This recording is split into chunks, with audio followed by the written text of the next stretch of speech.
तो आज अपन बात करते हैं किस चीज़ के बारे में बात करें।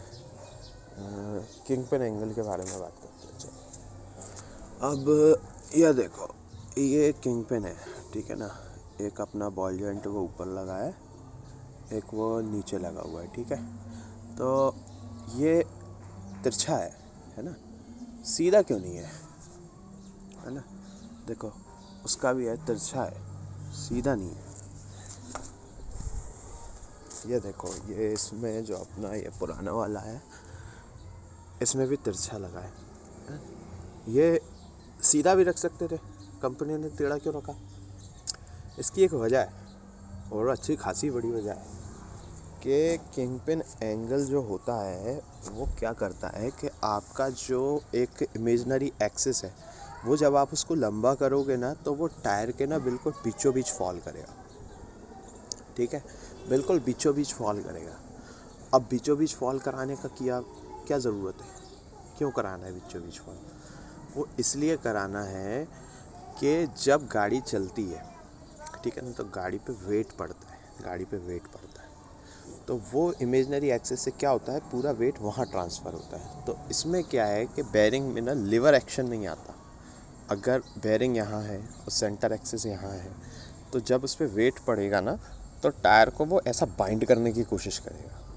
तो उससे क्या है, जो पिवट पॉइंट है उस पर एक्स्ट्रा लोड आएगा, ठीक है। अब किंग पिन के अगर किसी ने देखे होंगे, बेरिंग या बुश होते हैं, इतने पतले पतले से पिन होते हैं, अगर उसमें बाइंडिंग फोर्स आएगा तो वो टूट जाएगा। तो इसलिए किंग पिन। और दूसरी एक और बहुत बड़ी वजह होती है, जब कभी भी आप जा रहे हैं कहीं, कच्चे में उतरे, ऑफ रोड गए, तो अगर एक टायर से कुछ हिट करा और दूसरे टायर से हिट नहीं करा सेम टाइम, तो अगर आपका पिवट पॉइंट, जो इसका पिवट पॉइंट इसका सेंटर एक्सिस से अगर बाहर है, इसका जो फॉल, जो सेंटर फॉल है वो टायर की यहाँ कर रहा है और आपका टायर यहाँ है, तो जैसे ही इस पर कुछ हिट करेगा ना, ये टायर घूम जाएगा। आपका पावर स्टीयरिंग, ठीक है, या तो बॉल जॉइंट जाएगा, ठीक है, और आपका अगर पावर स्टीयरिंग नहीं है तो आपका हाथ चला जाएगा, ठीक है। तो कई लोगों को, मैंने बहुत लोगों को देखा है, वो क्या कराते हैं अपनी गाड़ियों में, वो अपनी गाड़ियों में ना टायर चौड़े कराते हैं, चौड़े करा के बाहर निकालते हैं टायर। तो वो किंग पिन का तो ध्यान ही नहीं देते। वो वैसे कस्टमर है, उसको थोड़ी कुछ पता होता है कि उसने क्या चीज़ का ध्यान रखना है, क्या नहीं रखना। वो तो जो फिट कर रहा है उसको पता होना चाहिए, पर उसको क्या है, उसने तो अपने टायर बेचने से मतलब है, उसको कोई मतलब ही नहीं है तुम्हारी गाड़ी में ऐसी तैसी कराओ, तुम जो मर्जी कराओ, है ना। तुम्हारी गाड़ी बाद में टूट रही, फूट रही तुम्हें। तो इसलिए आपने देखा होगा कई जो इंडिपेंडेंट सस्पेंशन वाली गाड़ियाँ होती हैं, अगर उनके टायर चौड़े कर देते हैं तो तुमको भी बीच में अभी आना। तो इंडिपेंडेंट सस्पेंशन वाली जो गाड़ियाँ होती हैं उनमें ना कैम्बर आ जाता है, उनके टायर मुड़ जाते हैं, उनके टायर बीच में से ऐसे फैल जाते हैं। ऐसा क्यों होता है? वो ऐसा इसलिए होता है क्योंकि वो क्या करते हैं, गाड़ी के टायर चौड़े करते हैं तो किंग पेन एंगल्स को छेड़ देते हैं। और जिन्होंने चौड़े टायर लगवाए होंगे और जिनकी गाड़ी में पावर स्टीयरिंग नहीं होगा, उनको पता होगा कि उनका स्टीयरिंग कितनी ज़ोर से घूमता है। अगर एक टायर से कुछ हिट करेगा तो स्टीयरिंग एकदम से घूम जाता है हाथ से, जबकि उन्होंने घुमाया भी नहीं। तो इस चीज़ का ध्यान रखना चाहिए इसकी। हाँ, अब हम लोग कहेंगे कि यार हमें तो टायर चौड़े करने हैं, तो फिर हम कैसे करेंगे? अब हाँ, ये बात है, ये अब नॉर्मल एक्सल है, इसको तो चौड़ा किया जा सकता है, लेकिन डिफरेंशियल तो नहीं चौड़ा किया जा सकता। अब ये डिफरेंशियल रखा हुआ है, वो वाला है, उसको चौड़ा तो नहीं कर सकते। पर हाँ, उसका एक तरीका है, उसको बोलते हैं बैक स्पेसिंग, है ना। उसको बैक स्पेसिंग बोलते हैं। उसमें ये रहता है कि आप जितना टायर चौड़ा कर रहे हैं, मतलब आप सेंटर लाइन से जितना बाहर जा रहे हैं, आपको टायर का डायामीटर उतना बढ़ाना पड़ेगा। ये एक तरीका होता है, ठीक है। या तो आप बैक स्पेसिंग कर लो, कि मतलब जो आपका जैसे टायर अगर चौड़ा है ना, कि जैसे कि ये देखो, ये रेडियल टायर का रिम है, ठीक है, ये रेडियल टायर का रिम है, इसका जो प्लेट है वो एक तरफ को ज़्यादा है, ये बैक स्पेसिंग है। ये मतलब ये अंदर की तरफ को जा रहा है, मतलब ये प्लेट बाहर है और रिम है ना वो अंदर की तरफ को जा रहा है, ये बैक स्पेसिंग है। इससे क्या रहता है कि जो आपकी सेंटर लाइन है वो टायर के बीचों बीच ही फॉल करेगी। अब क्या है, इन्होंने क्या करा, 15 इंच का टायर डाला, डायमीटर कम करा और चौड़ा भी कर दिया। तो इसलिए महिंद्रा ने ये 15 इंचेस का रिम है, तो इसमें ना उन्होंने बैक स्पेसिंग कर दी, उन्होंने रिम एक साइड को अंदर को दबा दिया। तो उससे क्या हुआ, जो सेंटर लाइन थी वो बीचों बीच ही फॉल हो गई। और मेरा ये काम है, मैं इनका काम करता हूँ और ये एक बोरिंग मशीन बन रही है। तो मेरे पास RFC व्हीकल बनाने के लिए इक्विपमेंट ज़रूरत से ज़्यादा ही तगड़े हैं। मेरे पास प्लाज्मा कटर हैं, मेरे पास वेल्डिंग मशीन्स हैं, ड्रिल प्रेसेस हैं, हाइड्रोलिक प्रेस है, लेथ मशीन है, और हर वो टूल है जो लगभग अधिकतर वर्कशॉप्स में नहीं भी होता है। हर किसी के पास हर टूल नहीं होता है, लेकिन मेरे पास है। मेरे पास लगभग सब कुछ है, सिर्फ मिलिंग मशीन छोड़ के मेरे पास सब कुछ है। अभी ये एक्सेल्स इसमें फिट होने हैं, पर अभी मैं इसके लिए व्हील्स ढूंढ रहा हूँ, है ना। अभी व्हील्स ढूंढ रहा हूँ, अभी इसमें बहुत काम है। अभी तो मतलब चेसिस ही मॉडिफाइड है। अभी ये देखो ना, ये पावर स्टीयरिंग है। पावर स्टीयरिंग तो है ही है, साथ में हाइड्रो असिस्ट है। मतलब ये पावर स्टीयरिंग बॉक्स है, इसके साथ एक हाइड्रोलिक रैम भी लगेगा, है ना। हाँ, अब हाइड्रोलिक रैम के बारे में ना मैं नेक्स्ट वीडियो में बात करूँगा, क्योंकि मैंने बहुत सारे व्हीकल्स में देखा है कि वो हाइड्रोलिक रैम अकेला लगाते हैं। तो चलो वो तो ठीक है, तुमने हाइड्रोलिक रैम लगाया, आपकी गाड़ी स्पीड में तो आप चला ही नहीं पाओगे। स्पीड में नहीं चलेगी आपकी गाड़ी, क्योंकि कंट्रोल ही नहीं रहता है हाइड्रोलिक रैम में। स्लो में आप जैसी मर्जी। फिर दूसरी एक और चीज़ है, स्टीयरिंग बहुत घुमाना पड़ता है लेफ़्ट और राइट करने के लिए। ऐसा क्यों हो रहा है कि स्टीयरिंग ज़्यादा घुमाना पड़ता है लेफ़्ट और राइट करने के लिए? नॉर्मल गाड़ी से ज़्यादा घुमाना पड़ता है। मतलब ये गाड़ी है, इसमें 2.5 राउंड में लेफ़्ट और 2.5 राउंड में राइट, ठीक है ना। तो उसमें तो करीब 4-5 राउंड में लेफ़्ट जा रहा है, 4-5। वो 2 राउंड में भी लेफ़्ट और राइट आ सकता है, 2 राउंड में लेफ़्ट और 2 राउंड में राइट, 1.5 राउंड में भी आ सकता है, 1.5 राउंड में लेफ़्ट और 1.5 राउंड में राइट। उसके लिए ये आर्म छोटी नहीं करनी पड़ेगी।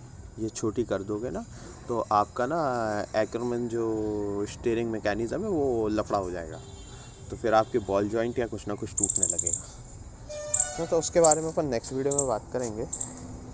ये इंजन लगाया है, ये टाटा 407 का टर्बोचार्ज इंजन है ना। अभी ट्राई कर रहा हूँ इसको ट्विन टर्बो करने का, जैसे कंपाउंड टर्बो कहते हैं। लगे हैं धीरे धीरे चल रहा है काम, ऑलरेडी 2 साल हो गए इस पर काम करते हुए, है ना। क्या RFC मेरा भी खेलने का मन है, पर मैं दूसरे पार्टिसिपेंट्स की तरह उतना पैसे वाला नहीं हूँ ना, इसलिए जो कमाते हैं थोड़ा बहुत घर के लिए, थोड़ा बहुत इस पर लगाते हैं। रोज़ रात में 2-3 घंटे काम करता हूँ मैं इस पर, बस ऐसे ही है, देखते हैं। हाँ, ये बात ज़रूर है कि जो व्हीकल्स बना रहे हैं RFC के लिए, इतनी बात तो पक्की है कि वो पैसा बहुत चार्ज कर रहे हैं, उतना खर्च नहीं होता गाड़ी में। और इस चीज़ के बारे में तो मैं डिबेट भी कर सकता हूँ, क्योंकि मैं इन मशीनों का काम करता हूँ, मेरे को मालूम है पैसा कितना लगता है और किस में लगता है। इन मशीनों से ज़्यादा किसी में नहीं पैसा लगता, है ना। ये RFC व्हीकल कह रहे हैं 20 लाख का, ये मशीन 50-50, 60-60 लाख रुपए की होती है।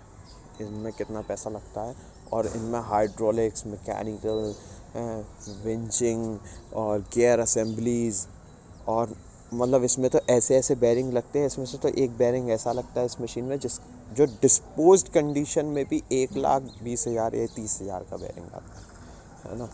तो बेरिंग कोई बड़ी चीज़ नहीं है, टुच्ची मुच्ची चीज़ें हैं। बेरिंग कोई तोप नहीं है किसी चीज़ के लिए, है ना। बेरिंग तो ऐसी, मेरे यहाँ कितने मारे फिरते हैं वो डले हुए हैं, सामने कितने बेरिंग डले हुए हैं। बेरिंग कोई बड़ी चीज़ नहीं है। और हाँ, इसके लिए विंच मैं अपनी खुद बनाऊँगा, है ना। विंच मैं बनाऊँगा, मैं पागल नहीं हूँ। मतलब 1-8 लाख रुपए का कोई विंच है और मैं इसको 2.5-3 लाख में इंपोर्ट करके लगाऊँगा। मेरा दिमाग नहीं ख़राब हो गया है ना। मैं तो बना सकता हूँ, मैं केपेबल हूँ बनाने के। अब ये देख लो ना, ये सफारी का पावर स्टीयरिंग है, ठीक है। इसमें इतना लंबा था, ये 2 जॉइंट जो बोल्ट के यहाँ लगे हैं, ऐसे 2 नीचे भी थे, वो मैंने काट के छोटे कर दिए। और ये हाइड्रो असिस्ट बनाया मैंने इसको, है ना। जिसको हाइड्रो असिस्ट मैंने देखा है कुछ व्हीकल बिल्डर्स जो हैं वो मेरे ख्याल से हाइड्रो असिस्ट को पता ही नहीं उन्होंने क्या नाम दे दिया, और बोलते हैं कि 2.5 लाख रुपए का पड़ता है। मैंने कहा ये भगवान, 2.5 लाख रुपए का! इतनी लूट मचा रखी, हद्दी कर रखी मतलब हर पावर स्टीयरिंग बॉक्स को हाइड्रो असिस्ट किया जा सकता है। जो कारों में रैक और पिनियन वाला जो आता है ना, स्टीयरिंग रैक, वो एक्चुअली हाइड्रो असिस्ट ही होता है, ठीक है। और आजकल जो ट्रक्स में आ रहा है कि जिसमें फ्रंट में डबल एक्सल आते हैं, जिसके आगे के चारों पहिए ऐसे मुड़ते हैं, जो आजकल नॉर्मल ट्रक्स आ रहे हैं, लॉरीज आ रही हैं, उनमें भी हाइड्रो असिस्ट होता है। मार्केट में ऑलरेडी हाइड्रो असिस्ट एग्जिस्ट करता है, और वो लोग कहते हैं कि हम इंपोर्ट करा रहे हैं 2.5 लाख का, 3 लाख का, मतलब उल्लू बना रहे हैं इतना कि पूछो मत ना। तो धीरे धीरे हर डिटेल के बारे में बात करेंगे, ठीक है।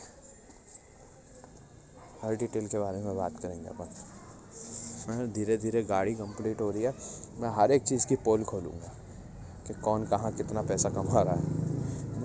मतलब ठीक है स्पोर्ट है, लेकिन ऐसा नहीं करो ना कि हर कोई खेल ही ना पाए, है ना। सिर्फ वही लोग खेले हैं जिनके पास पैसा। भाई हमारा भी मन है खेलने का। अब देखो हमें 2 साल लग गए, अब ये लोग अगर सस्ते में बना रहे होते, अगर गाड़ी नई लूट मचा रहे होते, तो हम भी बनवा लेते।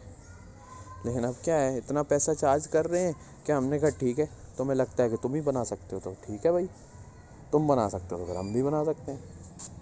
हाँ, हमारे हाथ दिए हैं भगवान ने। ये देखो ना, यहाँ तक मैं, ये देखो, ये चोट पोट सब लगी।